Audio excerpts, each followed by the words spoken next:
ایک بادشاہ نے بہت ہی عالیشان محل تعمیر کیا جو دیکھتا بس دیکھتا ہی رہ جاتا۔ محل نہیں تھا، لگتا تھا کہ جنت کا ٹکڑا تھا۔ غرض یہ کہ جو بھی آتا دیکھتا اور ششدر رہ جاتا۔ مگر بادشاہ نے عجیب شرط رکھ دی کہ جو شخص محل کو ایک ہی مقررہ وقت میں دیکھے گا پورا محل اسے دے دیا جائے گا، لیکن جو شخص اس مقررہ وقت میں نہیں دیکھ پائے گا اس کا سر قلم کر دیا جائے گا۔ بہت سارے سرپھرے نوجوان منع کرنے کے باوجود جان گنوا بیٹھے۔ جو بھی جاتا پورا کیا آدھا محل ہی دیکھ پاتا تھا کہ وقت پورا ہو جاتا اور اجل کا پیغام لے کر ہی آتا۔ اس بات کا شہرہ بہت دور دور تک پہنچ گیا۔ ایک نوجوان دیہاتی کے کانوں تک بھی یہ خبر اڑتی اڑتی پہنچ گئی۔ نوجوان نے جب پوری بات سنی، تصدیق کی اور بادشاہ کے محل میں پہنچ گیا۔ درباریوں، وزیروں اور مشیروں اور جلادوں نے بھی اسے منع کیا، مگر وہ دھن کا پکا نکلا۔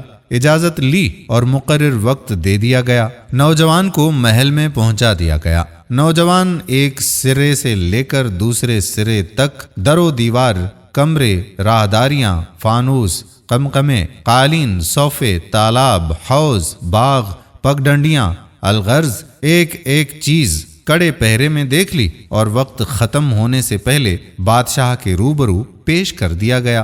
بادشاہ اور تمام درباری گویا سناٹے میں آ گئے۔ بادشاہ نے کہا، نوجوان، میں اپنی شرط پر قائم ہوں، محل اب تیرا ہے، مگر یہ بات سمجھ نہیں آئی وقت ختم ہونے سے پہلے طے شدہ وقت میں اتنا خوبصورت محل جس کے در و دیوار، کیاریاں، باغات، حوض، تالاب، کمرے، رہائشیں اتنی خوبصورت ہیں کہ تم سے پہلے جو گیا کوئی باغ میں پہنچ کر باغ کے خوبصورتی میں کھو گیا، کوئی کیاریاں، کوئی قمقمے، کوئی در و دیوار کے نقش و نگار میں کھو گیا اور وقت ایسے ہی ختم کر دیا اور جان گنوا بیٹھا۔ تم نے پورا وقت بھی نہیں لگایا اور محل بھی دیکھ لیا۔ نوجوان نے بادشاہ کی بات سن کر بھرپور قہقہا لگایا اور کہا، بادشاہ سلامت، مجھ سے پہلے جتنے لوگ بھی محل دیکھنے آئے سب کے سب پرلے درجے کے بے وقوف تھے، جو محل کی خوبصورتی میں کھو گئے اور جانیں گنواتے رہے۔ بادشاہ سلامت، محل کے صدر دروازے سے اندر داخل ہوتے ہی میں نے اپنی آنکھیں نیم وا کر لی تھیں اور پورا محل آنکھیں بند کر کے دیکھ آیا۔ میں اتنا بے وقوف تو نہیں ہوں جو محل کی خوبصورتی میں کھو کر اپنی جان گنوا دیتا۔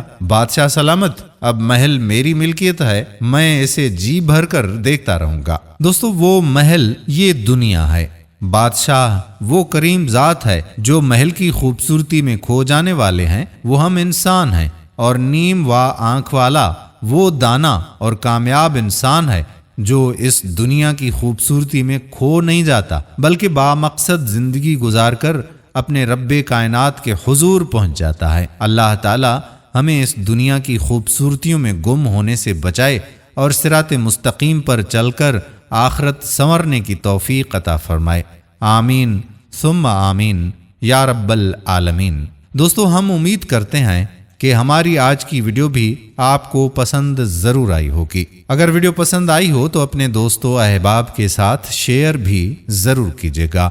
آنے والی ویڈیو تک آپ کا اپنا میزبان قادر بخش کلہوڑو آپ سے اجازت چاہتا ہے۔